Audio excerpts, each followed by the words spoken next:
How about you? I'm Hank. Welcome to Hamiltonville Farm. Today we're going to bush hog for the very first time. The field that we cleared, the field that we dressed up, and then down in that area. So I think we can get to it here. It's pretty early in the morning. It's still just a little damp, but I think it's enough. You know, you don't want to really bush hog wet stuff, but I think this will be fine. Anyway, we'll be using Homestead Implements 7-foot rotary cutter, brush hog, bush hog, your choice. All right, and I want to show y'all something about my top link that I mentioned in a previous video you may or may not have caught, but I want to show you guys about it. It's from AMA USA Inc. Let me show you about my top link. If you notice, I've got my hydraulic hoses plumbed directly to the spools here. There used to be a check valve there, but the check valve broke. This is, we replaced the, what's that, pigtail? What do you guys call that stuff? That protective black sheeting there. Anyway, I probably need to cut that off, but that's all right. Anyway, we don't have the check valve on here no more, but I have a new one. Let me show it to you. So this is my new check valve that they sent me. This one was the one that was on the tractor. And they have a whole kit where they give you the banjo bolts and the tubing as well. But I told the lady on the phone, I was like, I've got that already. That's not the problem. The valve is the problem. And so they sent us a new check valve, and we will put that on, I don't know, next week sometime, something like that. But right now we've got to hook up the bush hog and get to cutting. And y'all have heard me say it in a couple of videos. I don't put my bush hog or the rotary chiller on the quick hitch. That's just personal preference. I feel like I want that whole tractor to pull that implement, not have that gap. I don't know. It's kind of weird. You know, it's just a weird hiccup, personal hiccup type thing. You know what I mean? Anyway, so we're gonna hook it up, and maybe it's because the PTO shaft has already cut the length. Maybe that has something to do with my mental thought process. I don't know. We'll see. Let's get it hooked up and get to cutting. The worst part about any implement is a 3-point hitch. Getting it lined up. You know, I talk about I don't use a quick hitch for this, but maybe I should.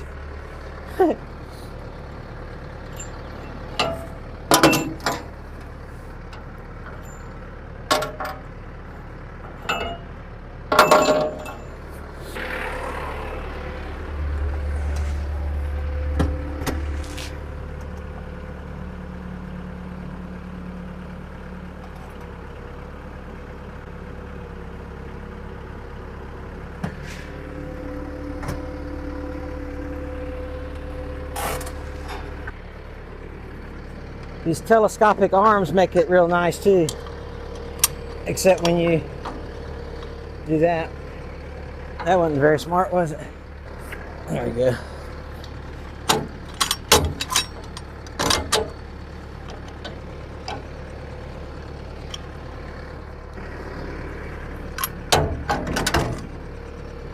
Not too bad this morning. You just got to get it, you know, a lot of precision in it. Got to replumb my hydraulic top link. When I put it back on there, I didn't put the right hoses on the right ones. All right, just got to do this right arm, and we are good to go. Got to turn my tractor a little bit.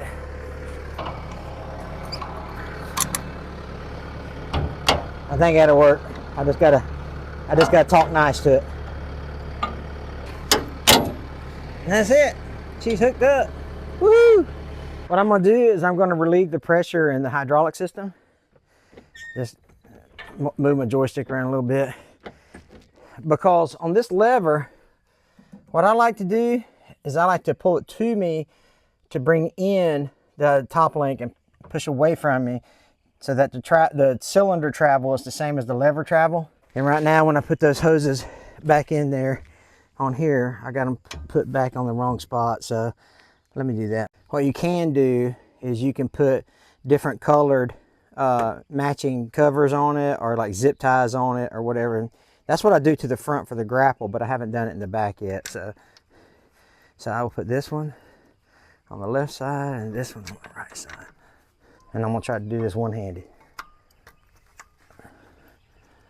All right, put this one over here. Always give them a good tug afterwards. Make sure they're good. All right, she's hooked up and ready to go. Now I will tell you this, when I hook up my PTO shaft and all that good stuff, before I start, I'm gonna turn the PTO on, and you got to run it 2,500 RPMs or 540 RPM, 540 PTO RPM, right? But you don't want to start out that way. You want to start out slow and then rev your engine up, and that reduces the stress or the shock or the impact on your gearbox and all that stuff. Now I actually have a slip clutch on mine, which I think is the preferred choice, because I'm going to be doing some nasty stuff, man, and I don't want to be out here getting breaking shear bolts every time. Okay, let's go cut some grass. Some of you may be wondering, why am I cutting this old dirt field up here? I'm doing it for a couple reasons. One, I'm trying to keep it from getting so nasty and overgrown that I can't manage it. And two, I'm doing it first thing in the morning while there's still a little bit of dew on it so that it's not so dusty. And number three, this is really kind of my first cut of the season. So I'm just kind of getting back into the swing of things, kind of, you know, filling out the equipment, kind of remembering that I've got to look for tree limbs and stuff like that. So it's kind of a get back in the saddle type bush hog day. So that's the reason why we picked this particular field up here.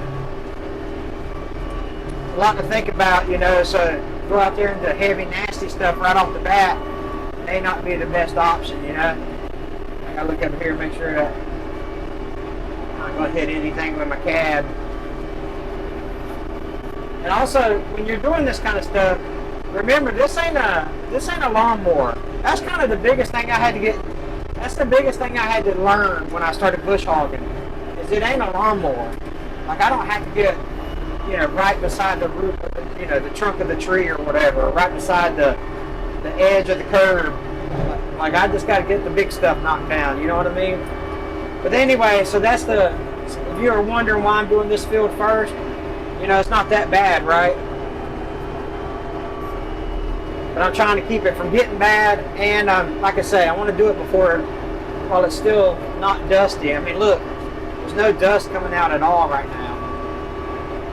And I've made some adjustments on my bush hog, you know, as far as the level and the tilt. So I'm getting all those kinks worked out before I go start cutting the big stuff. All right, just a couple more passes, and then we're going to go start cutting grass. Another thing I was thinking about while I was driving is I wanted to also check how smooth this field is. You know, since we took that dozer and we cleared everything, I'm really happy with how smooth it's turned out. I'm not hitting a bunch of obstacles and things like that. And halfway through, you know, this is the first time we used the bush hog this season, so I'm just kind of doing a visual inspection, just making sure that like none of the bolts are loose or something like that, making sure everything looks good. So we've got, you know, halfway around it and everything looks good. But I was checking those bolts and stuff. It kind of reminded me of what my dad used to say. You know, my dad was just so full of wisdom. And I remember he told me 3 things. And I never will forget them. Those 3 things I'll take to the grave with me, you know. The first thing he said was, son, he goes, a cross-threaded bolt is like a fart. If you have to push it, it's probably crap. And so... And number two was always check your equipment. Okay. Let me start that over. So my dad told me 3 things, and I never will forget them. I'll take them to the grave with me. You know, and I was checking my equipment and all this stuff. It just reminded me of the 3 things he was telling me. He was on his deathbed, and he looked me in the eye, and he said, son, there's 3 things. And he said, number 1 was a cross-threaded bolt is like a fart. If you have to push it, it's probably crap. Number That's so funny to me. Okay, one more time. And I remember my dad was full of wisdom, you know, and he told me these 3 things, and I'll take him to the grave with me. He was like, son, just remember, cross-threaded bolt is like a fart. If you have to push it, it's probably crap. And number 2 is you got to check your equipment to make sure everything operates as advertised all the time, you know, keep it in good working order. And number 3 was, shoot. I don't remember what number 3 was, but if I do during the video, I'll tell you guys. But you know, you always got to maintain your equipment. It's pretty important stuff. So let's get back to cutting this. We'll finish this little field up right here, and then move to the green stuff. All right, now we're on the green stuff. I'll start cutting over here, start cutting that way.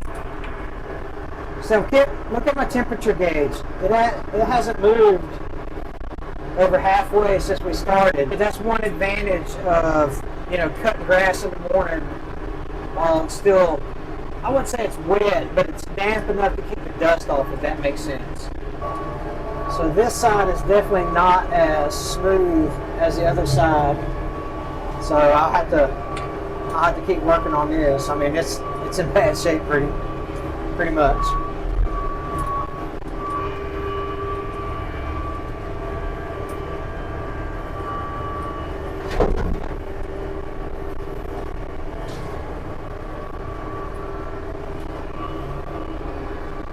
So I'm trying to make a square of this and all of this. And I don't know how much of a square it's going to be.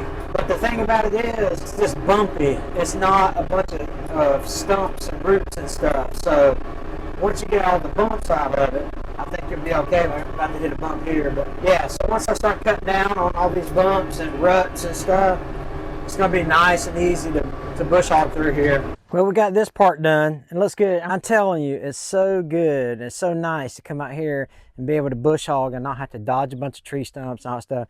Now, it's still a little bumpy on that back side of there where the dozer track ruts are and stuff like that.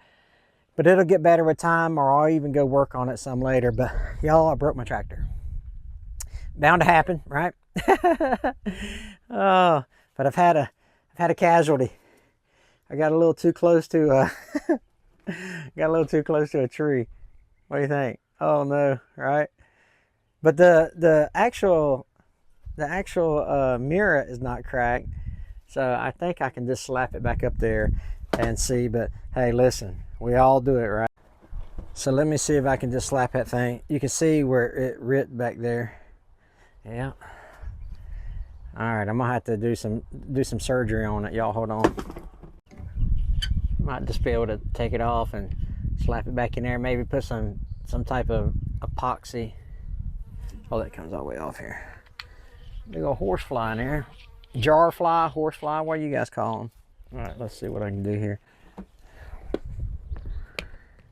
See if I can slap that bad boy back in there. It's a perfect day to bush hog. It's overcast. It's not dusty. The wind is not blowing hard. Oh yeah, I think I'm about to hook this thing up.